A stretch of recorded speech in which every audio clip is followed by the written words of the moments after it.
안녕하세요. 결혼한 지 올해로 4년 차인 30대 여성입니다. 어머님의 말도 안 되는 억지 때문에 결국 남편과도 이혼했네요. 남편과는 지인의 소개로 만났어요. 당시 저도 남편도 서울에서 직장 생활을 하는 평범한 회사원이었지요. 둘 다 맛집 다니는 걸 좋아해서 주말에 만나 밥도 먹고 차도 마시며 같이 시간을 보냈습니다. 그러다 서서히 정이 들어서 소개받은 지 4달 만에 정식으로 연애를 시작했네요. 사귀는 동안 소위 쿵짝이 잘 맞는다고 하잖아요. 저희가 그랬어요.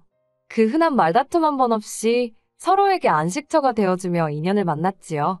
그러다 남편이 먼저 결혼 이야기를 꺼냈고 제가 별 고민 없이 좋다고 하면서 결혼을 약속한 사이가 되었습니다. 하지만 결혼 준비를 시작하고 얼마 지나지 않아 남편이 자기 고향에 있는 회사로부터 이직 제안을 받았어요.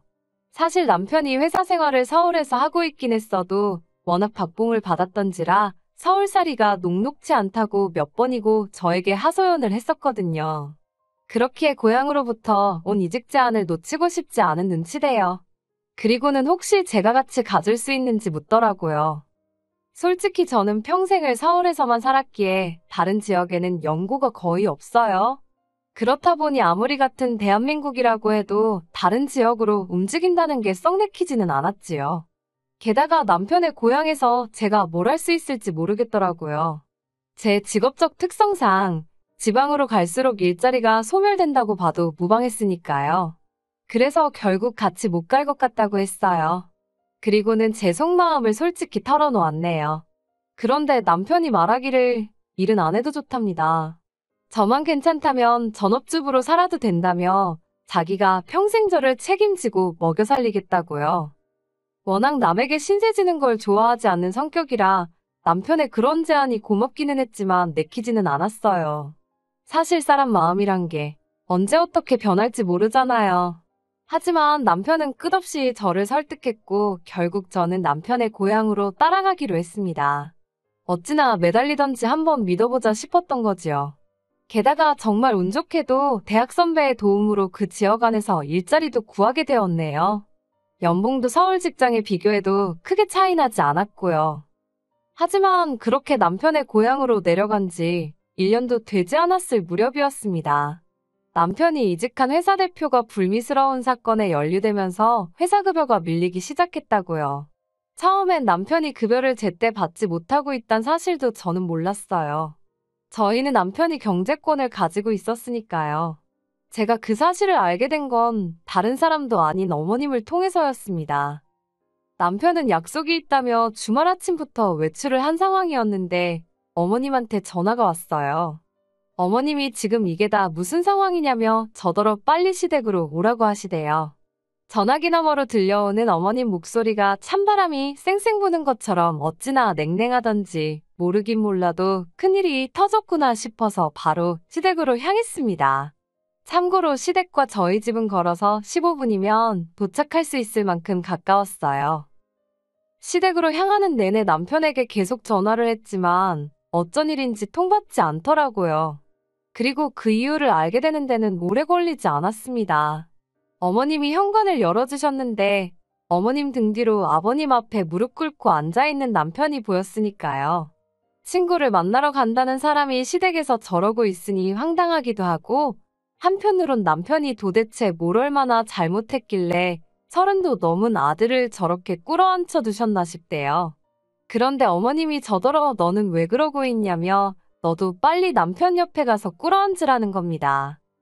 그리고 곧이어 어머님께서는 남편이 어쩌다 카드값을 연체하게 된 거냐며 저를 추궁하셨습니다. 하지만 상황이 어떻게 돌아가는지 전혀 몰랐던 저는 어머님께 그게 무슨 말씀이시냐고 오히려 되물었지요. 그러자 어머님께서는 이것 보라고 여자가 돼서는 얼마나 살림에 관심이 없으면 자기 남편 카드값이 연체되는 것도 모르냐입니다. 제가 깜짝 놀라서 남편을 쳐다보곤 정말이냐고 물었어요. 그러자 남편이 말없이 고개만 끄덕거리더라고요. 그래서 어쩌다가 그랬냐니까 급여가 6개월째 미지급되고 있다고요. 제가 진작에 말하지 그랬냐고 남편에게 말하는데 앞에서 보고 계시던 어머님이 저더러 쇼 좀 그만하래요. 그러더니 이게 다 제가 살림을 헤프게 해서 그런 거라나요. 그리고는 분수에 안 맞게 신혼여행을 하와이로 갈 때부터 알아봤답니다. 그 순간엔 솔직히 억울한 마음이 들더라고요. 저희는 따로 스튜디오 촬영을 안 하고 그 돈을 아껴서 하와이로 갔거든요. 그리고 신혼여행비는 제가 대부분 부담했어요. 그때만 하더라도 남편이 집을 해오는 줄 알고 있었으니까요. 말이 나와서 말이지만 집에 대해서도 정말 할 말이 많습니다. 저도 남편도 저희 부모님도 시댁에서 집을 해줄 거란 기대 같은 것도 없었고 크게 바라지도 않았어요.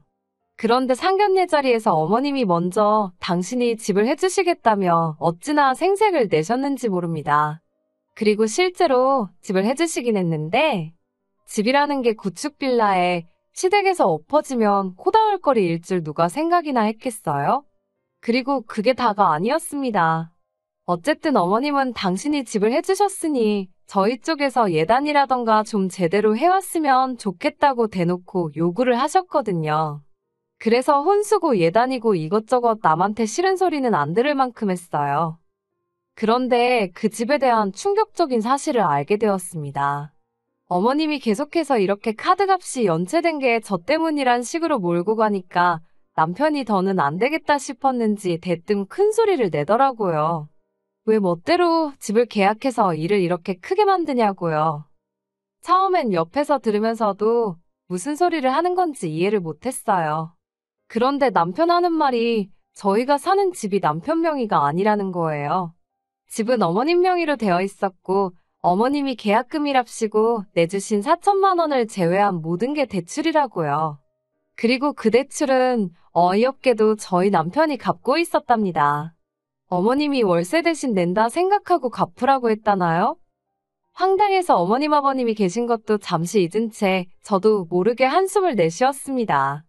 그러자 어머님이 어디 어른 앞에서 그따위로 행동을 하느냐고 하시길래 어머님이 저라면 지금 화가 안 나겠냐고 물었어요. 그리고는 남편한테 일어나라고 했습니다. 막말로 어머님 아버님이 카드 빚을 갚아주실 것도 아닌데 왜 여기 와서 아쉬운 소리를 하고 욕을 먹고 있느냐고요. 집으로 돌아오자마자 남편한테 지금 상황이 어떻게 돌아가고 있는 거냐고 따져 물었어요. 제대로 다 털어놓으라고요. 그러자 남편이 미안하단 말과 함께 이것저것 하나씩 끄집어내며 이야기를 하대요. 여담이지만 물론 당연히 결혼 전에도 각자의 재정 상태에 대해서 몇 번이고 이야기를 나눴습니다. 하지만 그때는 저에게 잘 보이고 싶은 마음에 여기저기 조금씩 뻥튀기를 했었다네요.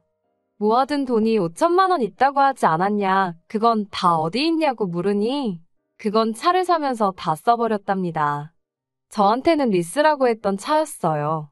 그런 남편을 보고 있자니 한숨만 나오고 원망스러웠지만 꼼꼼하지 못했던 저를 탓할 수밖에 없었지요. 결국 남편과 상의 끝에 일단은 집부터 이사를 하고 자동차는 팔기로 했어요. 애시당초 남편 명의도 아닌 빌라인데 저희 부부가 갚을 필요가 없었으니까요. 그리고 솔직히 매달 월세 내듯 대출을 갚아야 한다면 집이라도 좋아야 할 거 아닌가요? 솔직히 사주신 거라 하셨으니 그러려니 하고 살았지. 40년이나 돼가지고 벽에는 금도 가있고 찬바람이 들어차기 일쑤였지요. 어머님은 이 빌라가 재개발이 될 거라는데 제 눈에는 그런 투자 가치도 보이지 않았고 재개발이 언제 될 줄 알고 이걸 버티면서 저희가 그 빚을 다 갚나요? 다행히 남편 차는 연식도 오래되지 않았고 운행거리도 짧아서 비교적 좋은 가격에 정리할 수 있었어요. 남편이 몹시 아쉬워했지만 당장 어떻게든 월세를 면하려면 목돈이 필요하기도 했고 상황이 상황이었던지라 본인도 뭐라고 말을 못하대요. 그렇게 저희는 반지하지만 그래도 전세인 집으로 이사를 갔습니다. 처음부터 다시 시작이란 마음으로요. 친정부모님이 얼마나 속상해하시던지. 하지만 저는 그런 생각보단 그저 어머님의 집 사줬다는 유세와 생색에서 벗어났다는 사실이 기쁘대요. 시댁에서 거리도 차로 30분 넘게 떨어진 곳이라 마음이 편했고요. 그리고 더 이상 남편에게 경제권을 맡겨둘 수 없었어요.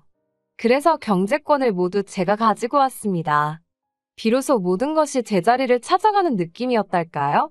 이후로 저희 부부는 각자의 자리에서 정말 죽을 힘을 다해 열심히 살기 시작했어요.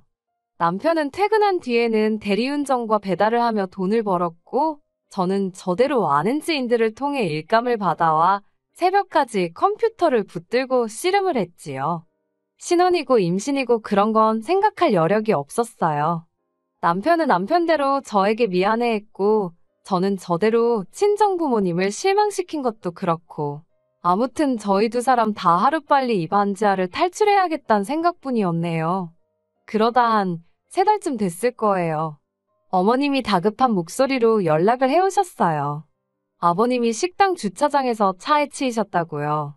주차장이라 차가 천천히 달렸다고는 하지만 아버님 연세도 있으시고 어디 크게 다치신 건 아닌지 머리라도 다치셨으면 큰일이니까요. 놀라서 병원으로 향했습니다. 병원에 도착하니 어머님은 울고불고 난리셨는데 의사 말로는 다행히 아버님은 꼬리뼈 쪽을 다치신 거 외에는 크게 걱정하지 않아도 된다고 하대요. 그제서야 저도 남편도 한숨 돌리고 다시 회사로 복귀를 하려는데 어머님이 저를 붙잡으며 병간호 안 하고 어디로 내뺄 생각을 하렵니다. 그래서 어머님이 계신데 제가 왜 병간호를 해야 하냐고 물었어요. 그러자 어머님이 대뜸 이 모든 상황이 전부 저 때문이라는 거예요. 황당해서 아버님이 저 때문에 다치셨다는 거냐고 물으니 그렇다나요. 이게 다 저희가 멋대로 이사를 나가서 생긴 일이라고요. 알고 보니 아버님께서는 어머님이 멋대로 사신 그 빌라의 대출을 갚기 위해서 지인 식당의 주차장 관리 일을 시작하셨고 그곳에서 사고를 당하신 거였어요. 어머님은 저희가 빌라에 계속 살면서 대출을 갚았으면 아버님이 나가서 그 고생할 일이 있었겠냐며 저더러 책임을 지라고요. 그리고 그 책임이란 한마디로 빌라에 잡혀있는 대출을 저희더러 갚으라는 것이었지요. 원한다면 명의도 남편 명의로 바꿔주겠다면서요. 제가 됐다고 했어요. 투자 가치도 없는 구닥다리 빌라에다가 제가 왜 생돈을 바르냐고 그렇게는 못한다 했지요. 그리고 저도 그땐 부동산에 이것저것 많이 알아봤던 시기라 그 빌라가 매매하기 어려운 것도 알고 있었어요. 그러니 명의를 바꿔주시는 게 아니라 저희한테 떠넘기시는 거나 다름없는 이야기였던 거지요. 제가 어머님께 일단 이상한 생각하지 마시고 아버님 병간호만 열심히 하시라 했어요. 그렇게 집에 돌아왔는데 어이없고 화가 난 저와 달리 남편은 근심 걱정이 가득한 표정이었습니다. 아무래도 어쨌든 아버님이 일을 하다 다치셨으니 마음이 편치 않았던 거지요. 보기 안쓰러워 괜찮냐 물으니 남편이 저더러 그냥 빌라에 들어가서 살고 우리가 그 빚을 갚으면 안 되냐입니다. 지금처럼 서로 노력하고 살면 그 빚 우리는 금방 갚을 수 있지 않겠냐면서요. 우리가 젊으니까 고생을 해도 젊은 우리가 하는 게 맞지 않냐는데 어이가 없어서 남편을 잠깐 쳐다봤다가 그렇게는 못한다고 딱 잘라 거절했습니다. 어머님이 멋대로 저지른 일을 내가 왜 수습을 해야 하냐고요. 그러자 남편이 한다는 말이 어머님은 다 우리 잘 되라고 그러신 거지 일부러 그러신 게 아니라나요. 이제 시작하는 자식한테 한 달에 대출 150씩 갚게 하신 게 자식 잘 되라고 그러신 거라고? 그게 말이 되냐 따졌습니다. 그러자 남편이 한다는 말이 자기가 처음엔 이런저런 이유로 저한테 미안해서 차를 팔자고 할 때도 순순히 팔았답니다. 하지만 이제 자기가 월급도 제대로 받아오고 있고 열심히 살고 있지 않냐면서 이번에는 자기 뜻대로 다시 빌라로 들어가재요. 그러면서 저더러 너도 부모 있는 자식으로서 시부모님이 불쌍하지도 않냐는 겁니다. 저 나이에 대출 갚겠다고 일하다 사고가 났는데 미안하지도 않냐고요. 어이가 없었지요. 막말로 그 대출 저 때문에 받으신 거 아니잖아요? 돈 1,000원도 저 때문이 아닌데 제가 왜 미안해하고 불쌍해해야 하나요? 안타까운 마음은 있지만 그렇다고 제가 대신 갚을 대출은 아닌 거지요. 남편에게 진심이냐니까 진심이랍니다. 제가 싫다면 자기라도 혼자 그 빌라에 들어가서 살면서 대출 갚고 하겠대요. 그래서 그러라 했습니다. 그렇게 따로 살자고요. 당신은 빌라 들어가서 당신이 번 돈으로 대출 갚고 뭐라든 알아서 하라고. 나는 나대로 살겠다고요. 그러자 남편이 그게 무슨 소리냐 해서 말 그대로라고 각자 갈 길 가자고 했지요. 그리고는 사기 결혼으로 고소 안 하는 걸 다행으로 알라고 소리를 질렀더니 그건 미안하게 됐다네요. 그런데 자기는 도저히 어머니 아버지를 모른 척하고 살 수가 없다나요. 저는 남편이 정신을 차렸다고 믿었고, 그래서 마지막으로 남편만 믿고 이 결혼 생활을 이어가려 했어요. 하지만 남편 말하는 꼬라지를 보니 앞으로도 결국엔 어머님 아버님한테 이리저리 끌려다닐 게 뻔하겠더라고요. 그리고 다행이라 해야 할지 남편이 저더러 전세보증금하고 어쩌고 해서 한 4천만 원 되는 돈은 저 다 가지랍니다. 그 속내가 뭐였는지는 몰라도 남편의 마지막 남은 양심이었다고 생각해요. 처음부터 나쁜 엑스는 아니었으니까요. 그렇게 저는 다시 서울로 올라왔어요. 서울에 올라와 다시 직장도 구했고, 지난 1년이 꿈 같기도 하고, 무슨 일이 있었던 건가 싶을 만큼 제 일 같지 않대요.